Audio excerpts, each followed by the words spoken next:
Hello, my name is Benga Ogunleye, the host of the Rejoicing Family Podcast. Thank you for joining us on today's episode. We are the First Square Gospel Church Birmingham, and here we discuss daily Christian living, how to build a relationship with God, how to show God in our relationship with others, money, health, business, work, and how to show God's work and nature in all that we do.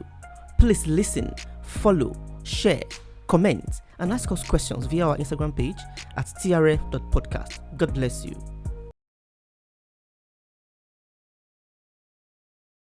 Hi everyone, welcome back to this episode of the TRF podcast. How was the break? Good. Too short? Right. Nah, sufficient. sufficient. Sufficient to reboot. Yeah, I like that. Yeah, viewers, it's still the TRF podcast. My name is Benga Ogunleye. I'm your host, and I have Sister Victoria here. Don't forget, her fun fact was that she was born on a Good Friday, so she's a very good person. Not only on Friday, she's good every day. I can tell today she's good every day, and that's Bro Ife, the poet when it's convenient. I find that very weird, And that's our back flipper, Dr.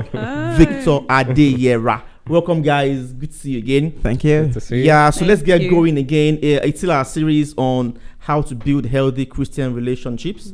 We've mentioned about, in our last episode, I think we've mentioned about family, we've mentioned about New Year, and let's go into what is more probable to hinder Christian living in this new year now. For instance, I want us to talk about friendships, friends and peer pressure in that sense together like that. I don't want to believe there's anyone on this panel who has never fallen for the pressure of peers ever before. It's that strong and that real, right? So it's something that can actually mess up someone's desire to have a good year, to start the year afresh with God, and then you just find yourself with that friend again. That's inviting you to go and have that drink, to go and do those things, and chase after girls. Well, I mean, yeah. So it's a good place to start from, because you were going to tell us about those kind of friends, growing up. Yeah, and let's learn from you, Bro Ife. How has friends, the good ones, maybe not the very good ones, I know you probably have had more of the bad and ugly than the good one. If I'm wrong, you have a chance to correct it as you speak. But how much of influence? Like the way your eyes look like you're thinking deep. Yeah, I'm like you're recycling your life. How much of influence have you fallen for? How much have you influenced your peers, your friends growing up since you become Christian? Would you like to share with us? Just for our sake, I have my suspicions, but if you can speak and maybe clear them or confirm them, I would know within me. I may not tell you the answer. You get Right. Okay. Hot seat. Yes.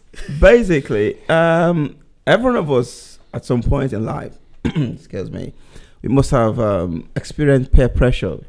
All right, even perhaps falling into for peer pressure. And I want to say something that I think I remember when I was in O levels,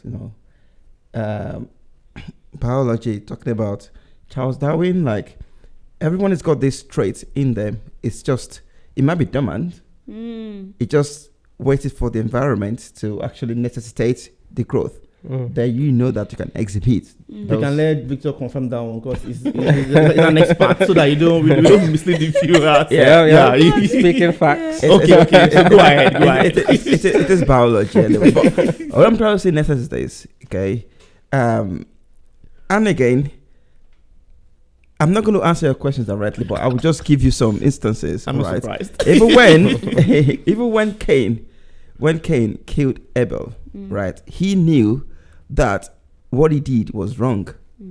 Even before the commandment came into being, like the tablets, he knew that he killed someone, that it was wrong, because he said to God that, people will start, we want to do me harm or hurt me because of what I've done. So this inherent nature, everyone has got the Adamic nature to that when to commit sin or to do something that is wrong, so that when we do it, we know that we've done it wrong. So from that perspective, okay, everyone, including myself, must have fallen for one temptation, pressure, or the other.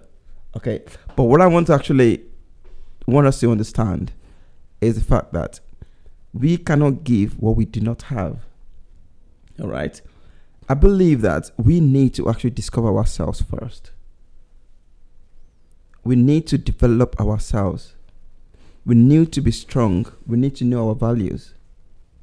Once we develop ourselves, we stand, then we can actually dictate or determine who will be our friends or who will not be our friends. We can choose our friends. Otherwise, we keep being swayed or being blown that way by different wind, storms, different people with characters, that we are not really stable. But if we know what we want, if this one comes, no, this is not the kind of person I want to be friends with, then we can say no. So talking about peer pressure, this will also help us. So we're forming friendships, right? We want to influence people. We need to stand our ground first. In the previous episode, we spoke about we've been saved and finding Christ. That is the first step. We do that, Christ helping us. But we need to actually grow and to know our stand, to know our identity in Christ Jesus. We will keep growing. Then once we get that right, we have the foundation. Then we can choose friends. No peer pressure will come to us. I will just stop there as a foundation. Then we can build upon that as time goes on. Thank you very much. So you have just evaded all my questions, really. I have said that we are all sinners and we have fallen. We have, for once, I have, fallen for peer pressure many times in the past. Even if I still do now, the fact remains that we should be conscious of what we do all the time. And we always have to come back to God. But the topic is healthy relationships and how to foster healthy relationships. So what we need to actually develop ourselves first, that is very important. Because what we have inside that we give. Yeah, I think the impressionable mind, younger minds are usually more impressionable. As you become older, you found yourself more. You have a stronger sense of your identity. Therefore, it's less likely to be shaken. You'll still have those, there'll be times where you'll be peer pressured, but I'd say it's probably our younger listeners that will be at the battlefront of this. Yeah, absolutely. In this social media age. Oh, yeah. Because it's not only peers now that are pressuring us. It is the world. Influencers, online influencers. Their job is literally influencer. So before we get to the social media, because that is also very topical. I mean, we'll try and be as practical as possible. I remember a time, I must have been in GSS 2. GSS is like junior secondary school. Maybe second year and secondary school. So what age would you be? 12 or year 12, 13? Yeah, maybe. Yeah, 12, I can't be actually 12 because I know I was 10 when I was in secondary school. So must have been 12. Year 9, year 10. Year 9, year 10, thereabouts. Year 9 and year 10. Okay, that. Okay, I don't even know the numbers. Yeah, I'm because lost now. Year 6 is primary 6. Then year 7, year 8, year 9. Okay. GS1, GS2, GS3. That makes sense. So. Makes sense now. Yeah, it does. Are you still confused? Let me explain again, all right? No, go ahead. Year 6. Just tell us your age. Tell us your age. No. That's universal. I don't Yeah, say how old you were. I was 12. Yeah, okay, 12. all right. That'll be year 12. That'll be year 12. Yeah. Never mind, carry on. Year 9, sorry. My face is me. Okay, year so 9, year 8. I remember that there was a canteen outside of the school premises that we used to buy food. The story is very I'm not as proud to tell the story, but I'm just trying to lay a foundation of how much of pressure we can suffer from friends. So the in thing then was that it was swallow. So the wrap of the eba or amala or whatever the swallow was. So swallow is a food, an African food that we eat as morsels with our hands. So it would naturally go with a soup separately. So the way the canteen was built was there was a section where in the basket they put wraps of all those swallows there, right? So you just pick, and then you then go to the section to buy the soup, and then you tell the servers, okay, I've got 2 wraps. So you'll be served soup and then you'll be charged money for just 2 wraps. So what guys were doing, my friends or people around, the normal thing was you just probably pick 2 or 3 wraps and then say you've only had 1, right? So you then get to pay for less, more like stealing the food. But it wasn't, it was just It was fun. It was fun. Yeah, that's what I mean. When you're saying it's fun, And you were going to get caught, not because you didn't have money to If buy, they were not just for fun. manning it, Yeah. But it was just stolen bread. did you enjoy it? Yeah, Yeah. you know. So and then I was going to church at this time. I remember very well that I was already again. knowing. I won't say born again. I was just knowing God. Okay, yeah, but I started to know God at that time. I think just 3, because I think I became a Christian at 13. I first said I give my life to you when I was 13-ish, thereabout. Yeah, so at that time I knew God. I knew it was wrong, but I just couldn't find myself away from these people that will roll together and go and do it. You know, it was just fun. That's the kind of pressure that, as Victor has really put it, the younger ones would easily fall for such things. Not excluding us at this age too, but thankfully, because we'll have probably now at this stage have barriers. We've probably had barriers now, boundaries, so that people who can influence us wrongly are not so much in our lives anymore. And that's my experience now. The people that can really influence me, make me take bad decisions, are not present. In your sphere of influence. Yes, they are not actually not present. As against it, some years ago where we could still find a way to see one another, and then you know. So that's the kind of example I was hoping to hear from my dear brother. When you mentioned that, I just took me back to back in the days. Thank you very much. But and I will say something as well. I was in SS3. That would be year 15 or year 16 here in the final year of secondary school. Yeah, final year when we're about to write our GCSE. So normally, like everyone, most like 90% of the school, when you get to SS3, you do also, you never go to the assembly. You become a big boy, Yeah, it was I went to a boarding school. Senior. So A boarding school. rules. And my friends, some of them, they may be listening or watching me now, but so if you know yourself, we laugh about it. We have like a WhatsApp group anyway. So we would like jump over the fence. Oof. That was expulsion in my school. If you tried, that was automatic expulsion. That's if you were caught, you would probably face the I consequences. never did that. That was No, it was like almost everyone. We would just kill the friends, go to town, go to market, oh God, buy stuff, bring it back to school and cook. Like we were being, we had the canteen where we go to like dining. We eat like 3 square meals. We wanted to we make still your wanted own to make stuff. our own food.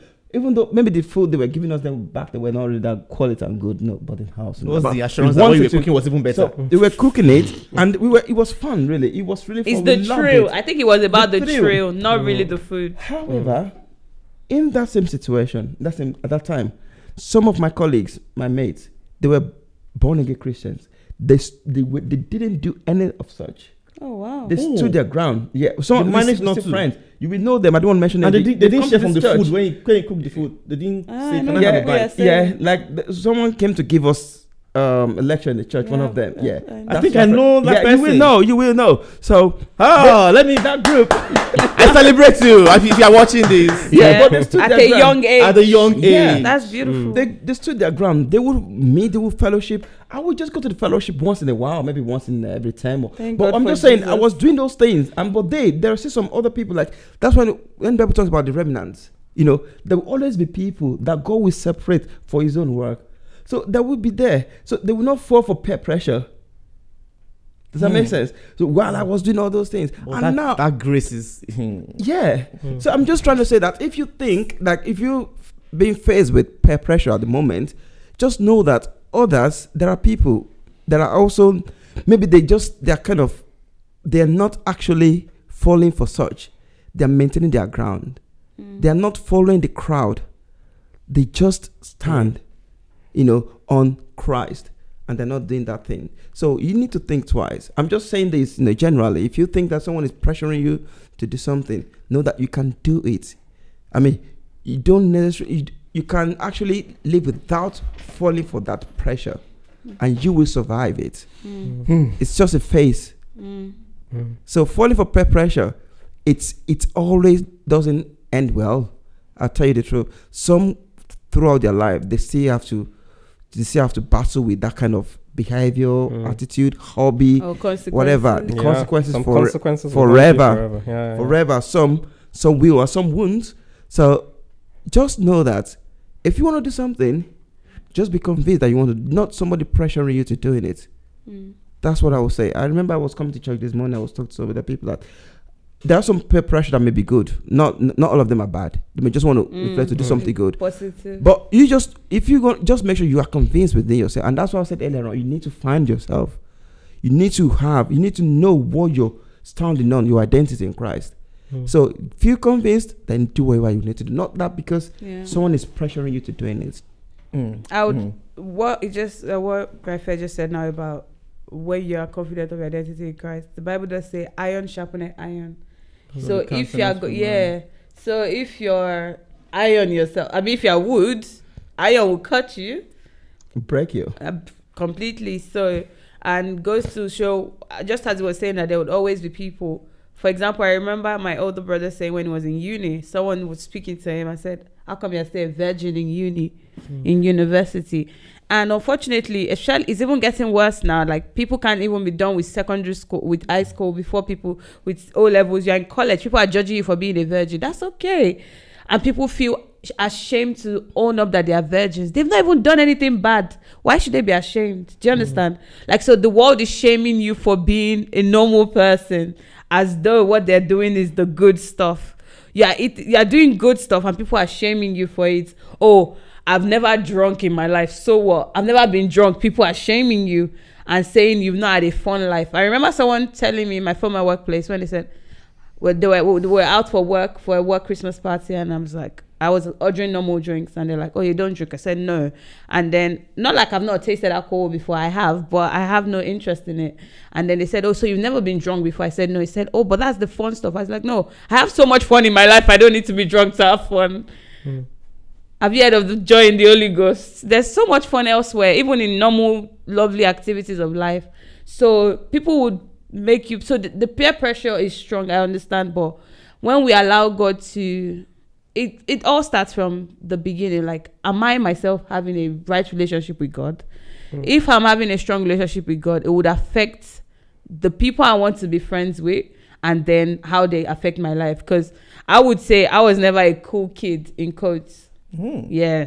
When I say cool kids, I mean, my friend was probably a cool kid jumping the fence. No, jumping the fence. Well, that's what I mean. Cool kids are those people that are doing the things that are raining. I was never a cool kid. I was just normal. Yeah, good child. Just there. Good Friday. So I was not a cool kid. But let me say, the times I've tried to do those things, I just realized that it's not even for me. It's not. I don't have the energy for it. So I would just rather stay where I'm at. Oh, yeah.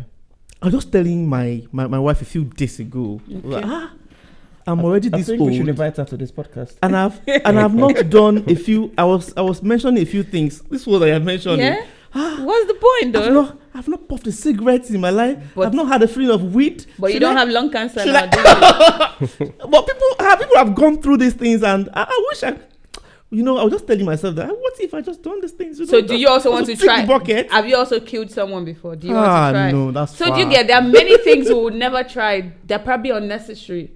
There's no point. You don't have to do it. Yeah, you don't have to. Because God forbid, you actually try, let me just taste cigarette, and then you continue. Maybe you don't know, for example, if you have risk of lung cancer really high in your family or in your body. What if it even chokes you at the first one? Oh, then yeah. You land in the hospital, and some other people have been smoking for 50 years and they are good. So, yeah, you don't know your threshold of these things. Don't try. Yeah. I really like that.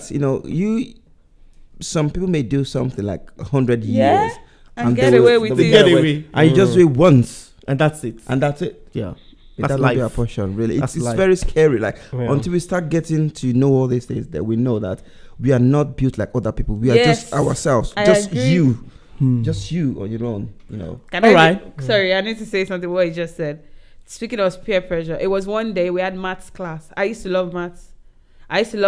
In secondary school, and I was going to, so someone was begging me. I was not even trying to cheat. She was just begging me that can she copy my work? And God knows, they all know, anyone who knows, I don't do stuff like that. You can't copy my work. I won't copy your work. Yours. I'm good child. Yes, I Good wouldn't child. do it. Don't worry, not like I'm that good. Let's be honest, I'm not that good. But in that, I had my boundary, and I knew. And this has happened to me twice, and never again in my life. I tried to make her copy. She copied. She passed. But just as I was trying to show her my book, there's something attached to the table. Like my hand tore. I was bleeding. I had to go to the clinic right there. That very weird, but like I don't know if it's connected, but to me it's connected. And the second time we're going to have further maths tests. I love additional maths. I love further maths. I love maths, additional maths, and I knew that I was going to pass this test. But the teachers had an emergency meeting, so the teacher forgot the question paper on his table. Someone saw it, copied it, and came to show all of us. Now, when I saw the question, I knew it. Do you know that test? That's the worst score I've still had in my life. In a maths test. How though? Maybe I now mix up formula. So I've told myself after those two experiments, never in your life should you cheat. It's not for you. The two It's stories not you for just you. shared now. I can relate. I have It's not for me. about the two of them. And other people that looked at that paper with me passed that test. I used to come first in maths in that period. I had very low score in that period. It's not the kind of first that our parents. No, our parents always came first, right? This is a genuine first. Oh no, you can ask my husband. He's upset. All right. Because I mean, all of our parents came first, No. I said maths. I didn't say first in class. Okay. All of our parents always came first in that class. They were always first. My parents never lied. Okay. Mine didn't lie. I mean, I'm just saying that most of our parents. I get what you're saying. No, honestly. So all right. it just goes to say that when God has called you to be separate, you can't just be doing everything like everybody else. Yeah. Why am I trying to cheat? I never did it again. I would never. I'd rather score 0. Yeah. I would rather score I'd rather score 0. And I agree with you that it will have been God dealing with you. I believe that was it. Because I always experienced it. Anytime I find myself in those kind of silly things, something would just happen, painful things. Yeah. And I just knew, I should not do it. Yeah. Yeah. And then there was an instance that okay, that was a very funny one also too. We were in the exam hall. Something happened. I think there was one PTA payment that we hadn't made or something. So we're told to stand out for a few as punishment or something. The three of us, we were just 3 friends I had at that time. It's funny. It's funny.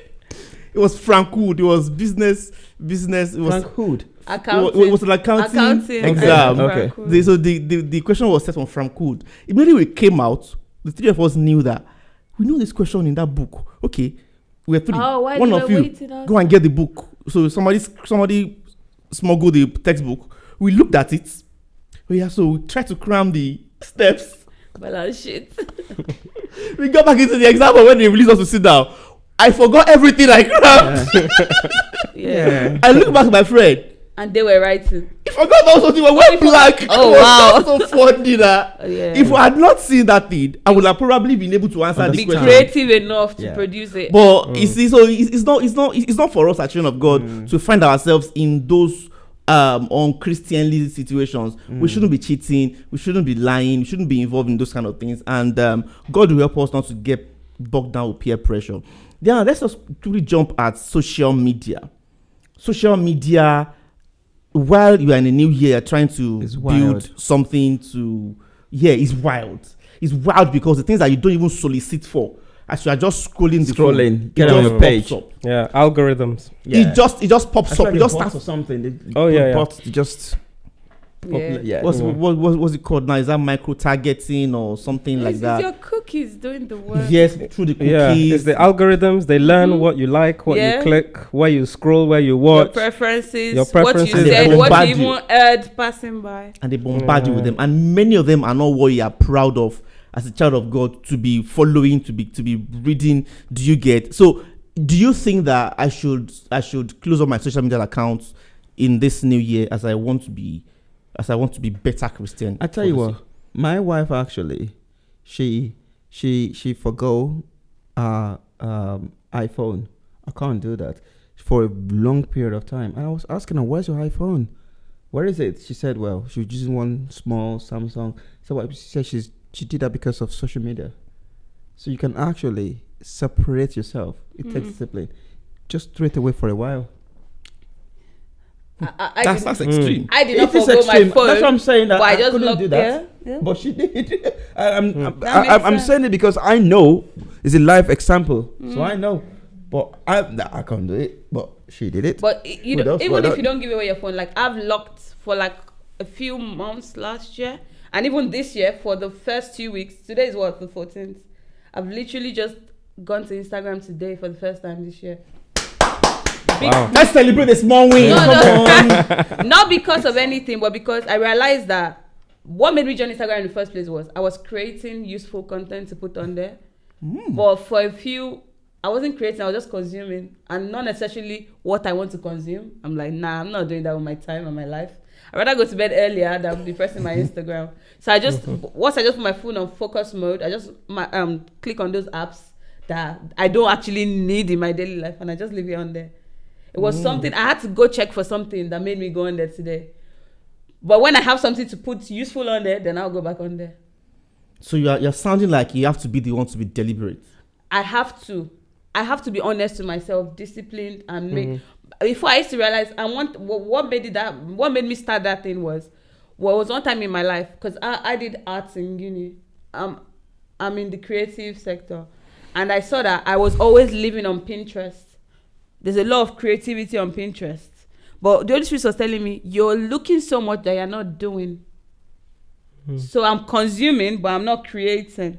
So I had to delete my Pinterest, then become more creative. Because eyes have not seen, ears has not heard, or has it coming to the heart of my what God can do through me. But if I'm just focusing, I'm just gaining information. Right. Everything, then I'm gaining the unimportant things too, gaining the bad things, filtering in all the things of the world. Yeah. When you have not even explored the things that God wants to do from your inside. That's what God is teaching me now. Yeah. Doesn't mean that I will abandon social media, because there's a lot of positive stuff in social media. Yeah, so absolutely. I won't throw it away, but I'll make sure that I'm using it to my own good, not to my own detriment. Yeah. So I won't say throw social media away. No, I won't say that. But you have to use it for your own good. Social media, it is crazy. I need to add, it is crazy. And I want to let you know, everyone, yes, 90% of most of the things you see on social media, they are not true. They are not real.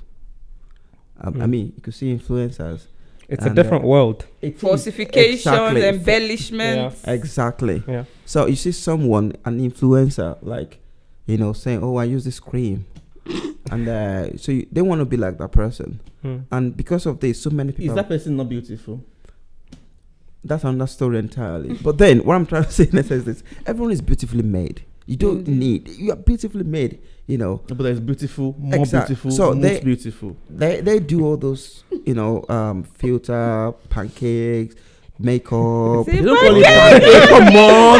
Come on. Yeah. It's a Gen Z era. You say pancake. It is what it is, though. But Pancake. it is what it is. When you see the red thing, the yellow thing, don't get me wrong. When you make up, you look beautiful. That is fine. Do you know sometimes? But what the people that I think it gets bad if you are not able to like yourself without the makeup. Yeah, what I'm trying to say is the people that we see, the younger generation, they look at them, they want to be like them, and most of them actually they use filter to get there. It's not like the real person. Yes. And because of this, so many people have developed mental health. Yeah.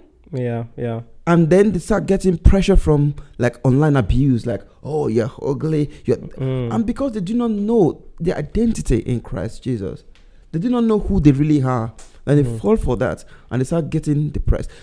The thing is, and if you people out there are doing all this and causing people to get this kind of reaction, you need to stop. Just be real to people.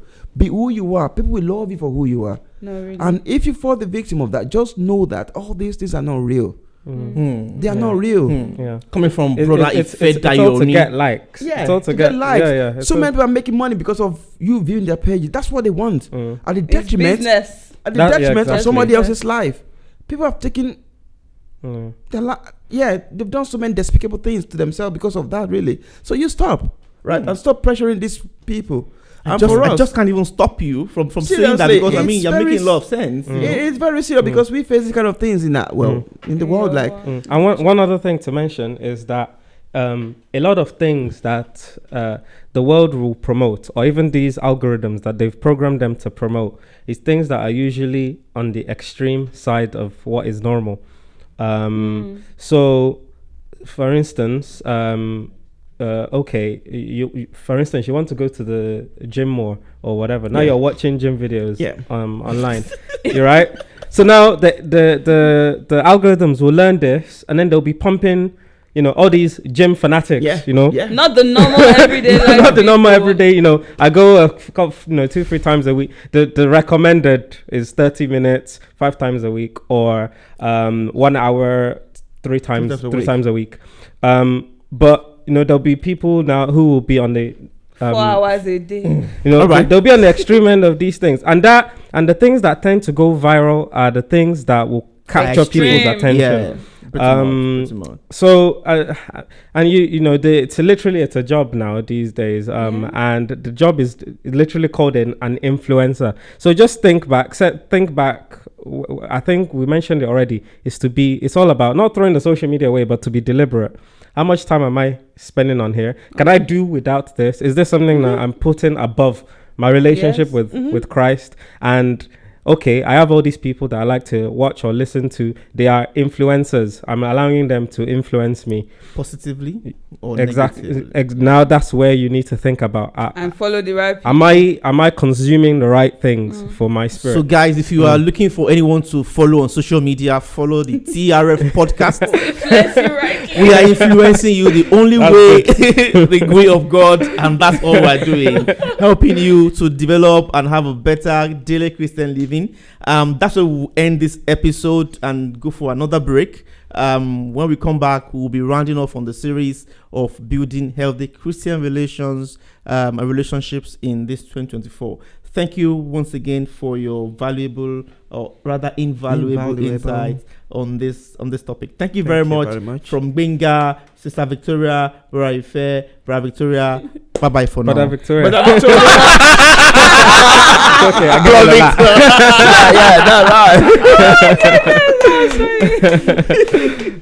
okay. All right. Thank you so much for listening to today's episode. We appreciate you joining us today. We hope you have learned something and have been blessed. Don't forget to visit us if you are in the Birmingham area in the UK at 5 Matching Road, Eddington, B236DR. And follow us on Facebook, Instagram, Threads, and on YouTube. Search Foursquare Gospel Church Birmingham on your search engine and you will find us. If you are not around us, please find a Bible-believing church and connect with God. Remember, we would love to hear from you. Send us a DM on our Instagram page at trf.podcast. Have a wonderful rest of the week. God bless you.